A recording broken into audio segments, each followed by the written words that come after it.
وَإِذْ أَخَذْنَا مِيثَاقَكُمْ وَرَفَعْنَا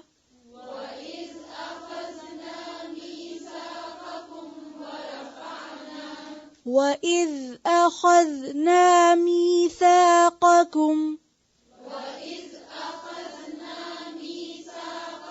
دیکھیں اخذنا ذال پر زبر نہیں ہے، پھر سے پڑھیں.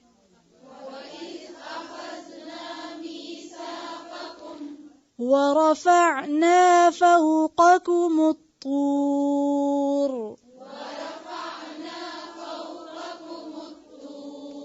وَرَفَعْنَا فَوْقَكُمُ الطُّورَ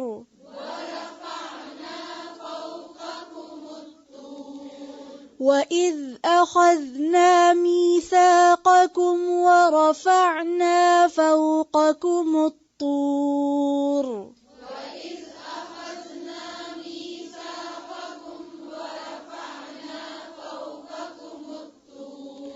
خُذُوا مَا آتَيْنَاكُمْ بِقُوَّةٍ وَاذْكُرُوا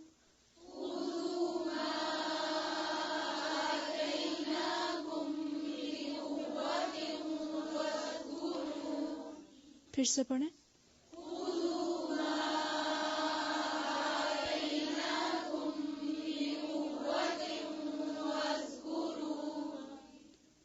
وَاذْكُرُوا مَا فِيهِ لَعَلَّكُمْ تَتَّقُونَ.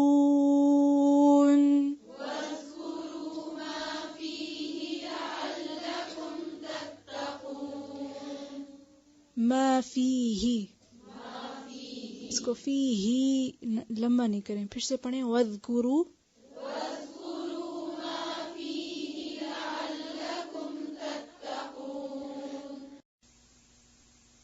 وَإِذْ أَخَذْنَا مِيثَاقَكُمْ اور جب لیا ہم نے تم سے پکا وعدہ. میثاق پیچھے بھی گزرا ہے. روٹ کیا ہے؟ واو ثے قاف. وثوق سے کہنا اسی سے ہے پکا عہد، ایسا عہد جو پورے شعور سے باندھا گیا ہو. اور جب لیا ہم نے تم سے پکا وعدہ، پکا عہد. ورفعنا اور بلند کیا ہم نے، رفع عین کسی چیز کو اونچا کرنا، اٹھانا. تو اٹھایا ہم نے، کہاں تک اٹھایا؟ فوقکم تمہارے اوپر. فوقا گزر چکا ہے پیچھے، یعنی تمہارے سروں کے اوپر. الطور طور کو. طور سریانی زبان میں ہر پہاڑ کے لیے استعمال ہوتا ہے، یعنی طور کا لفظی معنی ہی کیا ہے؟ ماؤنٹین. لیکن کوہ طور سے عام طور پر وہ پہاڑ مراد ہے جس پر اللہ تعالیٰ نے موسیٰ علیہ السلام سے خطاب کیا تھا یا کلام کیا تھا، اور جہاں موسیٰ علیہ السلام کو کتاب دی گئی تھی. خذو لے لو، کیا؟ ما آتیناکم جو دیا ہے ہم نے تم کو. کیا دیا تھا ان کو؟ کچھ یاد ہے آپ کو؟ کیا دیا گیا تھا بنی اسرائیل کو؟ آیت 53 میں آپ پڑھ چکے ہیں. وَإِذْ آتَيْنَا مُوسَى الْكِتَابَ وَالْفُرْقَانَ لَعَلَّكُمْ تَهْتَدُونَ. جب دی ہم نے موسیٰ علیہ السلام کو کتاب اور فرقان یعنی کتاب کی سمجھ تاکہ تم ہدایت پا سکو. تو اسی کی طرف یہاں اشارہ ہے. خذو لے لو ما آتیناکم جو دیا ہم نے تم کو یعنی کتاب. کیسے لے لو؟ بقوت قوت کے ساتھ، مضبوطی کے ساتھ. وَاذْكُرُوا اور یاد رکھو، یعنی صرف پکڑ نہ لو بلکہ یاد رکھو، ذہن میں محفوظ رکھو اور اس کی پیروی کرو. ما فیہ جو اس میں ہے یعنی اس کتاب میں ہے. لعلکم تاکہ تم، تتقون تم بچ جاؤ یعنی برے انجام سے. تو کتاب کیوں دی گئی؟ تاکہ تم برے انجام سے بچ سکو اس پر عمل کر کے. وَإِذْ أَخَذْنَا مِيثَاقَكُمْ وَرَفَعْنَا فَوْقَكُمُ الطُّورَ، جب لیا ہم نے تم سے وعدہ، تم سے مراد یہاں بنی اسرائیل ہیں، بنی اسرائیل سے پکا عہد لیا. کس بات کا عہد؟ کہ وہ اللہ کی دی ہوئی کتاب کو مضبوط پکڑیں گے. وَرَفَعْنَا فَوْقَكُمُ الطُّورَ، اور اٹھایا ہم نے تمہارے اوپر کوہ طور کو، یعنی طور پہاڑ زمین سے اٹھا کے تمہارے سروں پہ معلق کر کے تم سے وعدہ لیا گیا. کس بات کا؟ کہ جو کچھ اس کتاب میں ہے اسے لے لو. لیتے ہو یا نہیں؟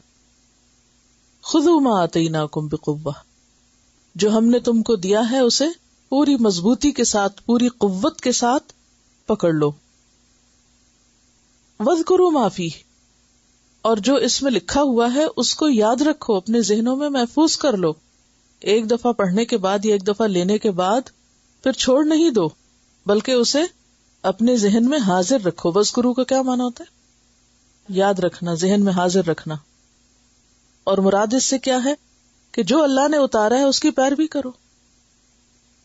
دیکھیے کہ عمل کرنے کے لیے احکام کا صرف جاننا کافی نہیں ہوتا، بلکہ کیا ضروری ہوتا ہے کہ جب موقع آئے تو اللہ کا حکم بھی یاد آ جائے. مثلاً آپ کوئی کام کرنے جا رہے ہیں، ویسے آپ نے قرآن پڑھا ہوا ہے، لیکن جس وقت کام کرنے کا وقت ہے یا کوئی ڈیسیژن لینے کا وقت ہے، اس وقت آپ کو اللہ کا حکم یاد ہی نہیں، تو کیا مانا ہے؟ چاہے آپ حافظ قرآن ہی کیوں نہ ہو. وذکروا کے کیا مانا ہے؟ صرف یہ نہیں کہا خذو، کیا کہا؟ وذکروا.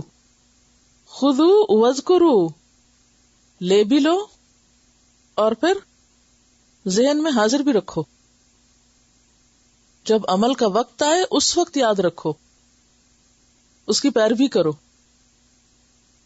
کیونکہ بہت سے لوگ قرآن پڑھتے ہیں لیکن جب عمل کا وقت آتا ہے تو بھول جاتے کہ انہوں نے کچھ پڑھا تھا یا انہیں کچھ معلوم ہوا تھا. تو وَاذْكُرُوا مَا فِيهِ، جو اس کے اندر، ماں کا کیا مطلب ہے؟ جو بھی باتیں، عموم کے لیے ہے ماں، یہاں سب کچھ اس میں آ جاتا ہے. جو بھی اس میں ہے، یہ نہیں کہا کہ بعض حصہ لے لو یا جو پسند کا ہے لے لو. جو بھی اس میں ہے اسے لے لو اور مضبوطی سے پکڑ کے رکھو. لعلکم تتقون، تاکہ تم بچ سکو. تو اس سے کیا پتہ چلتا ہے کہ بچنا اسی وقت ممکن ہو سکتا ہے جب انسان اللہ کی کتاب میں جو کچھ دیا گیا ہے اس کو مضبوط پکڑ لے اور اس کو یاد رکھے. گویا تعلیم، تذکیر، کتاب کو پڑھتے رہنا تقویٰ کے حصول کا سب سے بڑا ذریعہ ہے، کیونکہ وہ یاد دہانی کراتی رہتی ہے نا. یعنی قرآن کا سیکھنا، قرآن کا سکھانا، قرآن کا سمجھنا، اس کو یاد رکھنا. تذکیر کا معنی وذکروا ہی سے ہے، یعنی اس کو یاد رکھنا. یہی وہ ذریعہ ہے جس سے انسان کو تقویٰ حاصل ہو سکتا ہے اور جس کے نتیجے میں انسان بچ سکتا ہے. تو گویا دوسرے لفظوں میں صرف پڑھ لینا کافی نہیں، صرف رٹ لینا کافی نہیں، صرف سمجھ لینا کافی نہیں، بلکہ ضرورت کے وقت اس کو یاد رکھنا بھی ضروری ہے. تو بنی اسرائیل کو جب اللہ تعالیٰ نے کتاب دی، تورات دی، اور انہوں نے اس کے احکام دیکھے تو کہا یہ تو بڑا مشکل ہے، یہ تو ہم نہیں کر سکتے. تو اس وقت کیا کہا گیا کہ کرو، کیے بغیر چھٹی نہیں. اب دیکھیے کہ اگر بنی اسرائیل سے یہ عہد لیا جا رہا ہے اور پہاڑ سر پہ معلق کر کے، تو ہمارے لیے کیا حکم ہے؟ ہم قرآن کو کیسے لیں؟ بس اسے دیکھ کر خوش ہوا کریں؟ نبی صلی اللہ علیہ وسلم نے کیا فرمایا کہ میں تمہارے بیچ میں 2 چیزیں چھوڑ کے جا رہا ہوں، اگر ان کو مضبوط پکڑو گے تو کبھی گمراہ نہ ہوگے. تو ہدایت پر قائم رہنے کے لیے بے حد ضروری ہے کہ انسان اس کو یاد رکھے، اس کو دہراتا رہے. اور یاد رکھنے کے لیے کیا ضروری ہے؟ دہراتے رہنا، اس کے ساتھ ایک تعلق قائم رکھنا. کیونکہ جس چیز کے ساتھ انسان کا تعلق قائم نہ رہے اس کو انسان بھول جاتا ہے، ہاں وہ زندگی میں کتنی بھی اہم ہو. اور یہ جو میثاق ہے جس کا یہاں پر ذکر کیا جا رہا ہے، اس کے بارے میں سورۃ الاعراف میں مزید تفصیل بھی آتی ہے. آیت نمبر 169 سے 171 تک،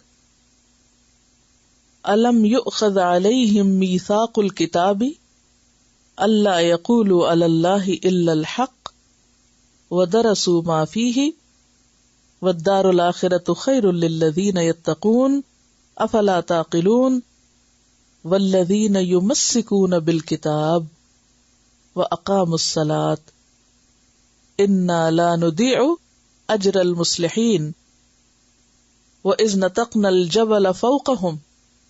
وہاں خاص طور پر پھر پہاڑی کے اٹھائے جانے کی بات آتی ہے، یعنی جو بات یہاں مختصراً کی گئی ہے وہ بات وضاحت کے ساتھ سورۃ الاعراف میں کی گئی ہے. اس سے یہ بات بھی پتہ چلتی ہے کہ قرآن کا بعض حصہ بعض کی تفسیر ہے، بعض حصہ بعض کو مزید واضح کرتا ہے، ایلیبوریٹ کرتا ہے. تو وَإِذْ نَتَقْنَا الْجَبَلَ فَوْقَهُمْ كَأَنَّهُ ظُلَّةٌ وَظَنُّوا أَنَّهُ وَاقِعٌ بِهِمْ خُذُوا مَا آتَيْنَاكُمْ بِقُوَّةٍ وَاذْكُرُوا مَا فِيهِ لَعَلَّكُمْ تَتَّقُونَ. اس کا معنی کیا ہے؟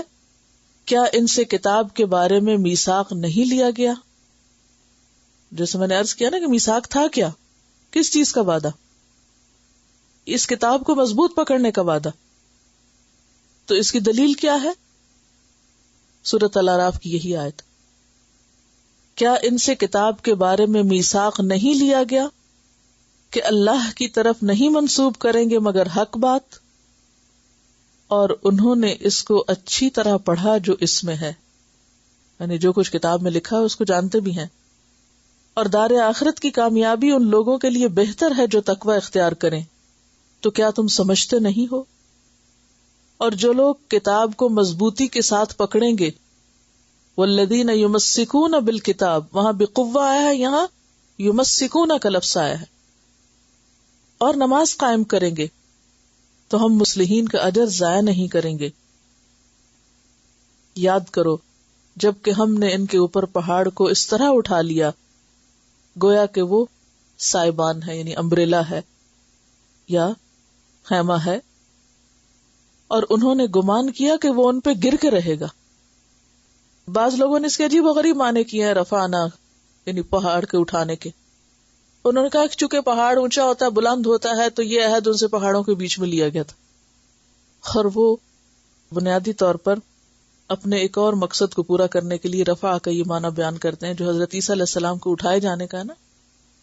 تو جو لوگ یہ نہیں مانتے کہ وہ اٹھائے گئے تھے، وہ کہتے ہیں وہ دنیا میں ہی تھے اور فوت ہو گئے اور اب ایک نیا مسیح پیدا ہو کر آیا ہے، اور اپنے غلط عقائد کو اس سے ثابت کرتے ہیں. تو وہ کہتے ہیں کہ جی پہاڑ اٹھایا نہیں گیا تھا، بلکہ وہ پہاڑ تھا ہی اونچا اور وہ اس کے درمیان میں کہیں کھڑے تھے، تو کہا گیا کہ وہ جب ہم نے اٹھے ہوئے پہاڑوں کے بیچ میں تم سے عہد دے. تو یہ اس کا معنی غلط ہے، ایسی تعویل درست نہیں، کیونکہ سورۃ الاعراف میں واضح طور پر کہا گیا کہ وہ اس طرح اٹھایا گیا تھا گویا کہ سائبان ہے.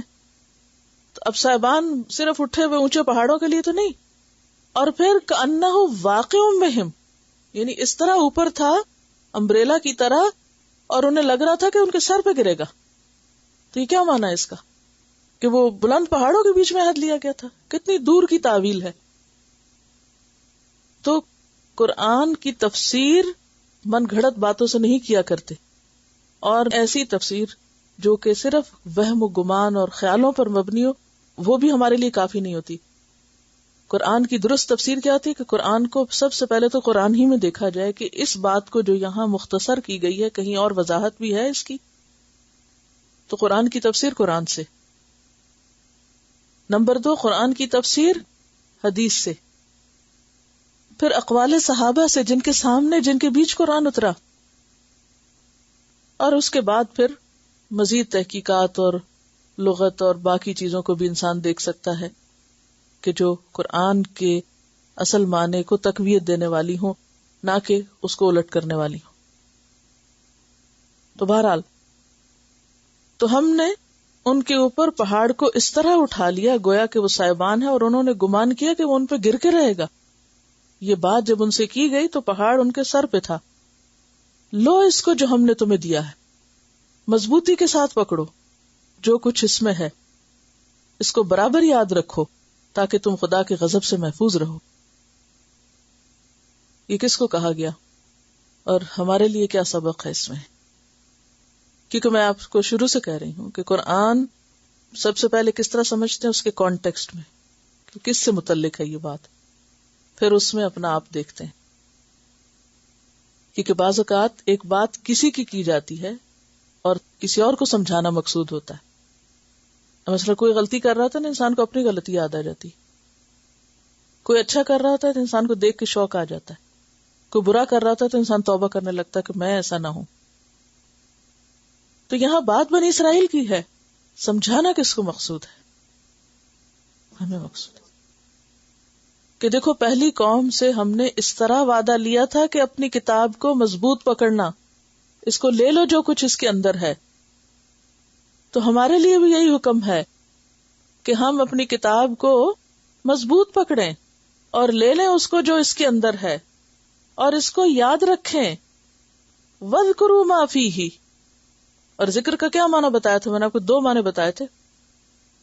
نمبر 1 بھولی ہوئی بات کو یاد کرنا، اور نمبر 2 مسلسل یاد رکھنی، ذہن میں حاضر رکھنا. صرف بھولی ہوئی نہیں بلکہ جو یاد ہے اس کو بھی یاد رکھنا، اس کو حاضر رکھنا، غائب نہیں کر دینا.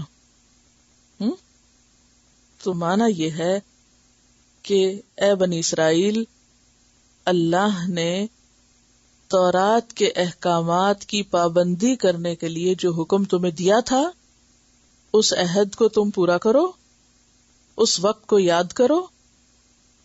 اور ہم نے تم سے کہا تھا پہاڑ اٹھا کے تمہارے سر پہ کہ پکڑو اس کو، لے لو اس کو ورنہ گرے گا تم پر. اور پھر تم نے اس وقت وعدہ کیا اور اس کے بعد تم اس بات کو پھر بھول گئے.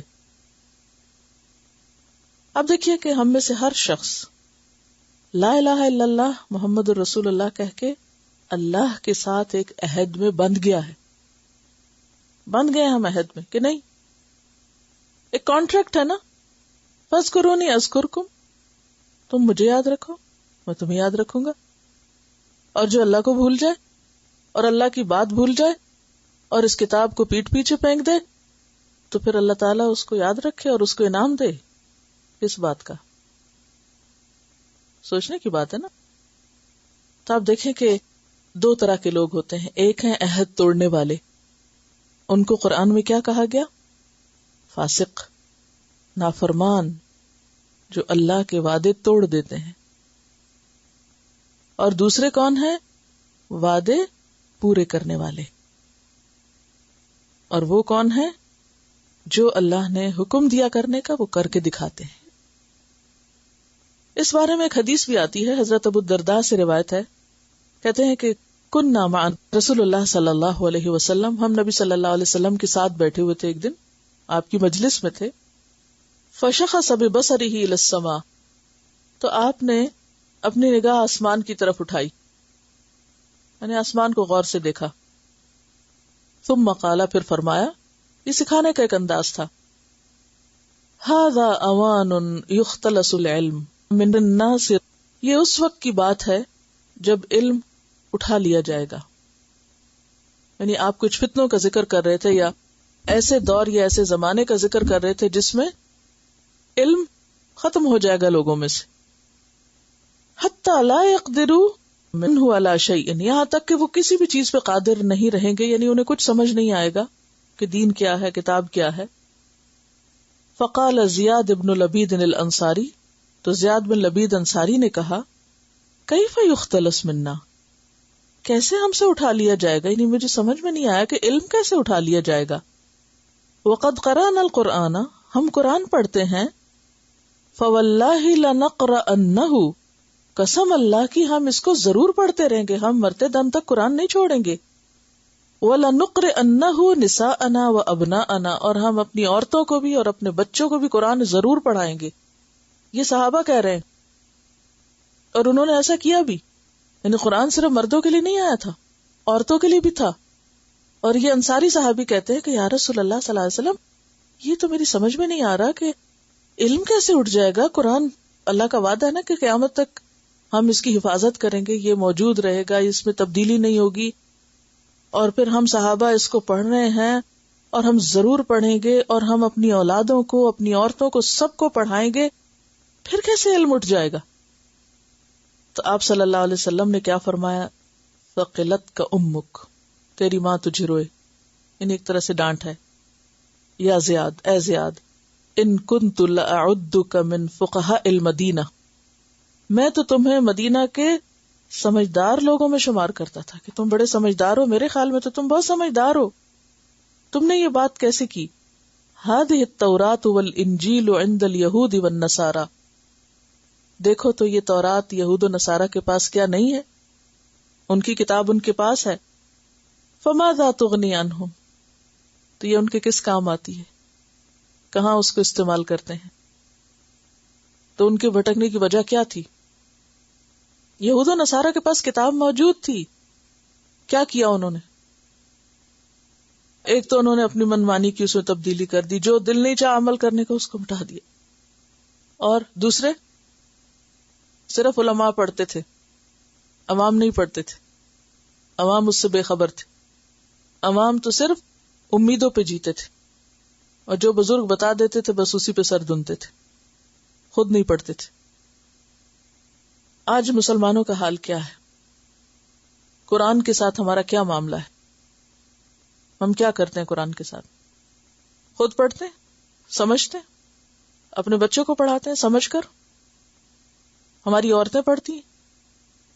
اگر کوشش کریں تو انکریج کرنے کی بجائے ڈسکریج کیا جاتا ہے. یہ کسی نے لکھ کے بھیجا تھا، اگر گھر والے کوآپریٹ نہ کریں اور اسلامی رجحان نہ رکھیں تو خاندان والوں کو کیسے ساتھ لے کر چلے؟ پھر کیا کیا جائے؟ دس از اے فیکٹ. یہ کس خاندان کی آپ بات کر رہے ہیں؟ مسلمان خاندان کی. مسلمان لوگ نہ قرآن پڑھے، نہ پڑھنے دیں، نہ عمل کرنے دیں، پھر انسان کہاں جائے؟ ایسا کیوں ہوا کہ ایک طرف ایمان بھی ہے کتاب پر اور دوسری طرف پرواہ نہیں اس کی؟ تو حکم کیا ہے؟ خذوا ما آتیناکم بقوۃ، پکڑ لو اس کو جو ہم نے تمہیں دیا ہے، قوت کے ساتھ، مضبوطی کے ساتھ. آج ہم سب اپنی اپنی زندگی کا جائزہ لیں کہ ہماری زندگی میں قرآن کتنے فیصد داخل ہے، کس نمبر پر ہے ترجیح کے. میں دن میں کیا کیا کرتی ہوں؟ آپ لکھ سکتے ہیں اپنے پاس، میرے دن کی روٹین میں یہ اور یہ اور یہ اور یہ شامل ہے، اور میں قرآن بھی پڑھتی ہوں. جو لوگ ریگولرلی کسی اسکول، انسٹیٹیوٹ، کسی کلاس وغیرہ میں نہیں جاتے اور صرف اپنے اون پر، اپنی گڈ ول پر اور اپنی شرافت کے ساتھ وہ پڑھتے ہیں، وہ کتنا اس کو پڑھتے ہیں اور کتنا سمجھ کے پڑھتے ہیں. ہم سب کو اپنا اپنا جائزہ لینا چاہیے. بعض اوقات لوگ کہتے ہیں کہ قرآن کا پڑھنا فرض ہے، روز پڑھنا ضروری ہے. یہ فرض سنت کی بات نہیں، یہ قوت سے پکڑنے کی بات ہے. آپ مثلاً اپنے بچے کو کوئی چیز پکڑاتے ہو تو آپ کہتے ہیں مضبوط پکڑنا. کیا مطلب ہے؟ گرا نہیں دینا، اس سے غافل نہیں ہونا. یعنی مضبوط پکڑنے سے مراد صرف یہ نہیں کہ گرانا نہیں، اس کا مطلب یہ ہے کہ دھیان رکھنا اس کا، کوئی چیز نہ اس سے لگ جائے، یا یہ کہیں تم چھوڑ نہ دینا، کہیں بھلا نہ دینا، اسے ترک نہ کر دینا. کیونکہ کیا کہا گیا؟ وَاذْكُرُوا مَا فِيهِ، صرف پکڑنا نہیں بلکہ وَاذْكُرُوا مَا فِيهِ، یاد رکھو اس کو جو اس کے اندر لکھا ہوا، جو اس کا معنی ہے، وہ کرو جو یہ کہتا ہے. یہ مراد ہے اس سے. اب کیا ہوا؟ اتنا پکا وعدہ کرنے کے بعد ثُمَّ تَوَلَّيْتُم مِّن بَعْدِ ذَلِكَ، اس کے بعد تم نے منہ موڑ لیا. جب پہاڑ ہٹا، مصیبت ٹلی، تو اب کیا ہوا؟ اب تم نے منہ موڑ لیا. اب آپ دیکھیے کہ ہم بھی قرآن کب پڑھتے ہیں عام روزمرہ زندگی میں؟ سچی سچی بتائیے، کب ہم قرآن زیادہ پڑھتے ہیں؟ ہم مسلمانوں کا یہی حال ہے نا. جب کوئی سر پہ پہاڑ نظر آتا ہے پھر ہم قرآن پڑھنے لگتے ہیں. کوئی فوت ہو جاتا ہے یا کوئی مصیبت آتی ہے، کوئی جن بھوت کی، جادو کی شکایت ہو جاتی ہے، پھر ہم وظیفے کے طور پہ پڑھ لیتے ہیں. یا گھر میں برکت چاہیے، نیا گھر خریدا ہے، یا کوئی اسی طرح کا اور مسئلہ مسائل ہے. جب کوئی پہاڑ سر پہ ہوتا ہے پڑھ لیتے ہیں، جب پہاڑ ہٹتا ہے رکھ دیتے ہیں. تو یہ جو پہاڑ اٹھایا گیا تھا یہ دراصل سمبلائز کرتا ہے کس کو؟ کسی بڑی مصیبت کو جو سر پہ کھڑی ہو. اس وقت اس مصیبت کو ٹالنے کے لیے قرآن پڑھ لیتے ہیں ہم سب، خود بھی پڑھ لیتے ہیں، اوروں کو بھی بلا لیتے ہیں، لیکن سمجھنے کے لیے اوروں کو نہیں بلاتے.